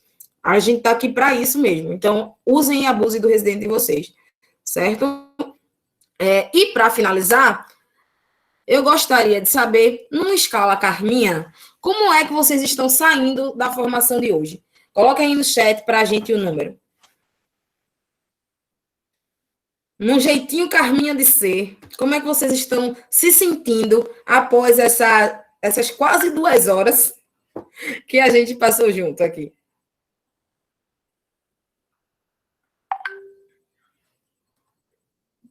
Cadê os números? Ninguém está sentindo nada.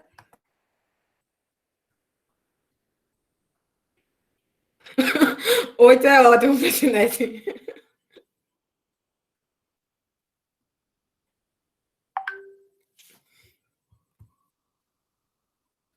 Cadê? Quem mais? Não. Poxa, Josenildo. 9. Tô até nervosa. Clériston tá 7. Olha, tá vendo? Tá subindo, Marcela. Tá vendo? Tá subindo, tá subindo. Ó, o 7 tá melhorando.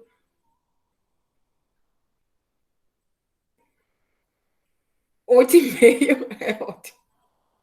Ou foi 8,5 é ótimo. Meu Deus. Você disse que tá saindo 8,5. A mistura ali. 7,5. Por favor. 7,5. 7,5 também. Aí, Clériston agora voltou atrás. Antes ele tinha colocado só 7. Agora já acrescentou 8, porque já bagunçou alguma coisa, né, Clériston? Bom, gente, mas é isso. Essa foi uma forma da gente terminar aí de um jeito descontraído, mas para a gente refletir que, de fato, a gente entende que essa foi uma tarde com muita informação, muita coisa na cabeça. A gente sabe que vocês também têm outras inúmeras atividades para realizar, mas, de alguma forma, há uma expectativa nossa de que tenhamos aí mexido com alguma coisinha, com os sentimentos de vocês e desejamos ver as produções, né? Vocês colocando isso em prática, indo atrás do residente, tirando dúvida, querendo promover um movimento diferente da sala de aula. A gente quer ver os frutos dessas provocações, né? Dessas carminhas aí aparecendo daqui para frente, tá certo? Vocês, no decorrer da formação, vocês foram colocando o nome no chat e tudo mais. Mas, como de costume, a REDEC só envia o link para avaliação e presença no final da formação, certo? E Osias acabou de colocar aqui no chat, né, nesse link, ele é de frequência e de avaliação, certo? É os dois em um local só, certo? Então, mesmo quem colocou no chat o nome, com o nome da escola, deve responder a esse formulário, porque é ele quem conta para a presença, ok? Então, também é bom, Marcela, porque a gente tem uma noção do que vocês acharam que a gente pode melhorar para as próximas formações. Exato, né? exato. A avaliação. Pra gente. Justamente. Aí eu vou mandar de novo o link, porque como a conversa subiu, né? Caso alguém tenha perdido, tá pelo telefone, tá com mais dificuldade, esse é o link. Aí vocês podem clicar, tá? E lá vocês colocam o nome de vocês, tem lá, deixa eu mostrar aqui, tem o nome, a instituição que vocês são professores, qual oficina vocês participaram. No caso, a nossa foi da tarde, né, às 15 horas, e posteriormente a isso, vocês podem avaliar como é que foi a formação, né? Então, vocês vão poder ver as questões direitinhas aí e poder responder e depois nos enviar, tá certo? Então, a opinião de vocês é muito importante para que a gente possa melhorar nosso trabalho, tá? Então, eu peço Osias, acredito que pode interromper a gravação já. Pronto, vou interromper aqui já. Eu quero agradecer, finalizar minha fala. Gente, muito obrigada. Acho que a reserva do tempo de